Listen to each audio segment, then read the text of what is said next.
আসসালামু আলাইকুম। রোজ কিচেনে আপনাদের সকলকে স্বাগত আরেকটি নতুন রেসিপি দেখার জন্য। আজকে আমার রেসিপি হচ্ছে দুর্দান্ত স্বাদের একটি রস পিঠার রেসিপি। আপনারা শীতে তো অনেক রকম পিঠা খেয়েছেন, কিন্তু এই পিঠাটা একবার বাড়িতে বানিয়ে দেখুন, খেতে দুর্দান্ত লাগবে। অল্প সময়ে এবং অল্প উপকরণ দিয়ে আপনারা বাড়িতে ঝটপট বানিয়ে নিতে পারবেন। আশা করছি আমার এই পিঠার রেসিপিটি আপনাদের খুবই ভালো লাগবে। ভালো লাগলে অবশ্যই একটি লাইক করে দিবেন। আসুন তাহলে দেখে নিন কিভাবে এই পিঠাটা আমি বানিয়ে নিই। আমি চুলাতে কড়াই বসিয়ে দিয়েছি। ১ বাটি আটার জন্য আমি ১.৫ বাটি পানি দিয়েছি। আর পানিটা দেখেন ফুটতে শুরু করে দিয়েছি। এই পর্যায়ে অল্প একটু লবণ দিয়েছি। দিয়ে ভালো করে পানিটাকে ফুটিয়ে নিয়ে ১ বাটি আটা দিয়ে দিলাম। দিয়ে আটাটিকে এইভাবে ভালো করে খামির করে নিন। আর খামির করবেন তখন খামিরটি খুব শক্ত বা খুব নরম করে নেবেন না, মিডিয়াম করে রাখবেন। দেখেন খামিরটা আমি তুলে নিয়েছি, দিয়ে অল্প অল্প রুম টেম্পারেচার পানি দিয়ে আমি খামিরটিকে ভালো করে মেখে নিচ্ছি। আর এই খামিরটি গরম থাকা অবস্থাতেই মেখে নিন।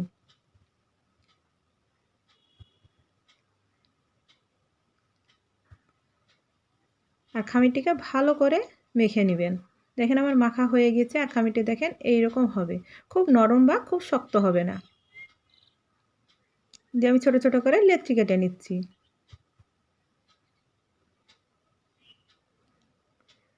এইভাবে হাত দিয়ে গোল করে নিন। তারপরে ২ আঙুল দিয়ে এইভাবে লম্বা করে দেখেন একটি শেপ দিয়ে দিন। আগে থেকে নারিকেলের পুরটা তৈরি করে রেখেছি। নারিকেলের পুরটাকে আপনারা একটু শক্ত করে নেবেন, খুব নরম করবেন না। দিয়ে এইভাবে হাত দিয়ে লম্বা করে মাঝখানে দিয়ে দিন। তারপরে হাত দিয়ে চেপে চেপে মুখটাকে মেরে দিন। আর আপনারা নারিকেলের পুরটা এইরকম শক্ত করে তৈরি করতে না পারলে আপনারা আমার অন্যান্য পিঠার রেসিপি আছে, আপনারা সেই পিঠার রেসিপিগুলো দেখে নিন, তাহলে খুব সুন্দরভাবে এই নারিকেলের পুরটা বানিয়ে নিতে পারবেন।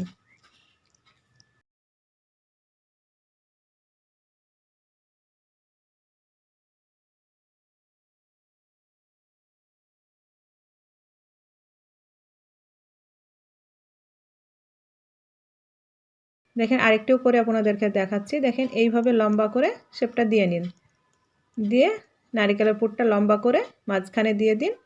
দিয়ে মুখটাকে এইভাবে আঙুল দিয়ে চেপে চেপে মেরে দিন।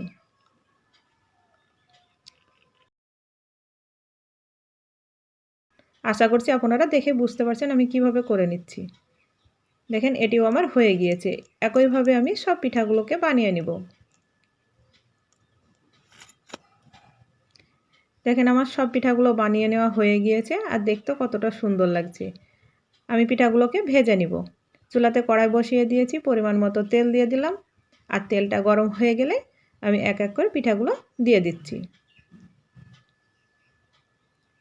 আর চুলার আঁচটাকে আপনারা হাই আর মিডিয়ামের মাঝামাঝি রাখবেন, তাহলে পিঠাগুলো খুব সুন্দরভাবে ভাজা হবে। আর আপনারা যদি হাই ফ্লেমে ভাজেন তাহলে উপরটা মুচমুচ করবে আর ভিতরটা কাঁচা থেকে যাবে। এইভাবে উল্টিয়ে পাল্টিয়ে দেখেন মিনিট ৫ ভেজে নিয়েছি। দিয়ে আমি দেখেন তুলে নিলাম। মাশাআল্লাহ, দেখেন সব পিঠাগুলোকে ভেজে তুলে নিচ্ছি। আপনারা এই পর্যায়ে পিঠাগুলো খেয়ে নিতে পারেন। এই পর্যায়ে খেলেও কিন্তু পিঠাগুলো দুর্দান্ত লাগে খেতে। কিন্তু আমি এই পর্যায়ে পিঠাগুলো খাবো না, আমি রসে ভিজিয়ে তারপরে খাবো। দেখেন দেখতে কতটা সুন্দর লাগছে। আমি রসের জন্য চুলাতে কড়াই বসিয়ে দিয়েছি।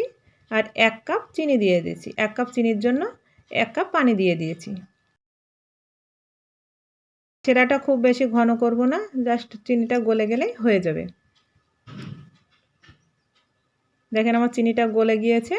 দিয়ে চুলার আঁচটাকে আমি বন্ধ করে দিয়ে তারপরে পিঠাগুলো দিয়ে দেব।